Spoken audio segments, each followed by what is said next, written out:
ओम श्री गणेशाय नमः। शिवपुराण सुरुद्र संहिता प्रथम खंड प्रथम अध्याय। महर्षि शौनकादि की सूत जी से शंकर जी की महिमा सुनने का आग्रह करना।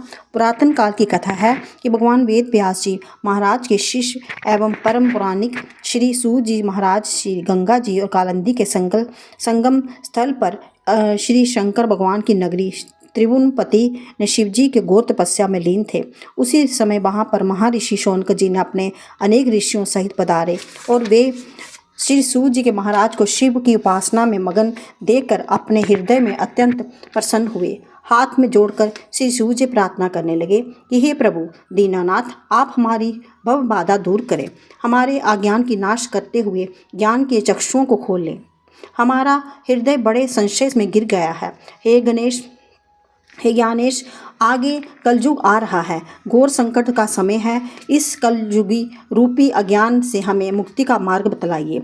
हम सभी ऋषिगण आपके चरणों के दर्शन करने के लिए यहाँ आए हैं। सौभाग्यवश आपके दर्शनों को प्राप्त कर हम सुख और अनुभव करते हैं। हे मुनीश्वर, इस समय अत्यंत भयंकर पाप युक्त समय आ गया है और आगे भी इस अधिक भयंकर समय आने वाला है। हमें ऐसा जाना पड़ता है कि कलयुग में कलिकाल में जीव घोर पापी हो जाएंगे। जीव अपने सत्य सनातन धर्म को छोड़कर अधर्म करने लगेंगे। वैदिक धर्मानुसार ना चलकर निंदित कार्य करके निंदा का पात्र बन जाएंगे। प्राणी असत्यवादी, धन के लोलुप, सत्य कर्म रहित पापों कर्मों को करने वाला लगेगा और कलयुग के प्रभाववश आदमी जाति कर्मों को छोड़कर एवं जप तप तीर्थ इत्यादि को भूलकर केवल पखंड करने लगेगा। उनसे जम नियम तथा संयम कुछ भी नहीं हो सकेगा। आज्ञा अनुसार होकर इंद्रियों को दास बनकर व्यभिचारी आदि कुकर्मों में पड़कर पापमय जीवन व्यतीत करने लगेगा। सत्य को त्याग कर धर्म को छोड़कर असत्य का ग्रहण करेंगे। सारी वर्ण अव्यवस्था अस्त व्यस्त हो जाएगी। ब्राह्मण अपने कर्मों को छोड़कर क्षत्रिय वैश्य तथा शूद्रों के कर्मों को करने लगेंगे।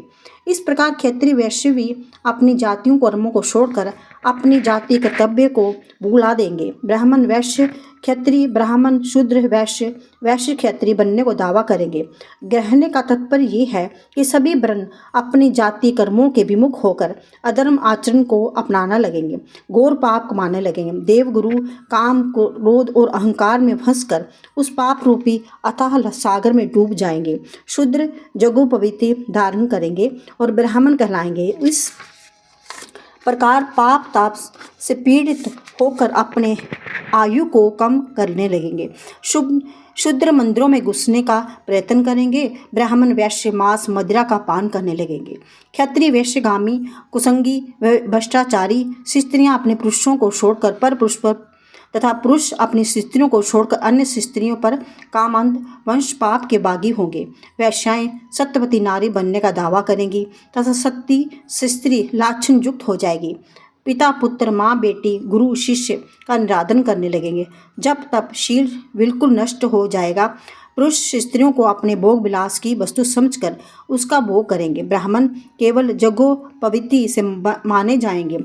चतुर व्यक्ति अपने दंभ तथा चालाकी से पूजे जाएंगे। श्रृंगार केवल कली पूजा की 3 सामग्रियां कंगा, शीशा, सुरमे धानी, बालों को संवारना ही होगा। पाप कर्म करके अपने परिवार का पालन करने वाला ही व्यक्ति धनवान तथा बुद्धिमान समझा जाएगा। तीर्थ यात्रा करना पाप समझा जाएगा। इस कली काल में असुरी प्रभाव वंश सज्जन पुरुष चिराग तले मिलना भी कठिन होगा। दुष्ट सज्जन दुष्ट समझा जाएगा। इस कारण हे प्रभु, कलयुग में प्राणी मात्र सदगति को किस प्रकार प्राप्त होंगे, इसलिए आप हमको अपने ज्ञान द्वारा हमारा मार्गदर्शन करिए, जिससे हमारा तथा सभी मनुष्यों का कल्याण होगा। हे भगवान दयालु गुरु, आप शिष्यों से गूढ़ भी वेद नहीं छिपाते, फिर आपके समान इस संसार में कोई दूसरा क्या उद्धार करने वाला है भी नहीं। आप भगवान श्री वेद व्यास जी महाराज के प्रिय शिष्य हैं। आपने उनसे सभी वेदों पुराणों के सार का ग्रहण किया है।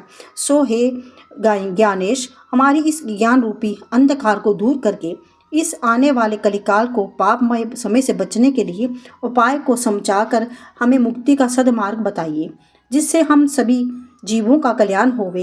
हे प्रभु, हमारे इस संशय को दूर करो। ऋषियों की ये बात सुनकर परम पौराणिक सूत जी ने महाराज अत्यंत प्रसन्न हुए। थोड़ी देर तक भगवान श्री कृष्ण के चरणों को ध्यान करके शौनक आदि ऋषियों से कहने लगे, हे वत्स शौनक तथा अन्य ऋषिगण, आप धन्य हैं कि जो आप लोगों ने त्रिलोक जीव हितकारी अति उत्तम प्रश्न मुझसे किया। सुनो, मैं आपके सबके सम्मुख भगवान श्री शंकर जी की वे कथा कहूँगा जिससे श्रवण करने मात्र से ही कलिकाल का सभी पाप नष्ट हो जाएंगे। भगवान शिव का ये चरित्र परमार्थ कारक वेदांतासार भगवान श्री शंकर जी के चरणों के प्रति रखने वाला कलिकाल के सभी पापों का से मोक्ष पा सकता है। मस्तक पर भस्म का लेप करके भगवान शिव शंकर जी के शिवलोक को प्राप्त होता है। उनको नमस्कार करने वाला व्यक्ति पुत्र पौत्रों सुख के भागी होता है। हे ऋषिगण, आप सब ध्यानपूर्वक सुनो। मैं आपके सन्मुख त्रिलोकपति भगवान शंकर जी की कथा कहता हूँ जिससे प्राणी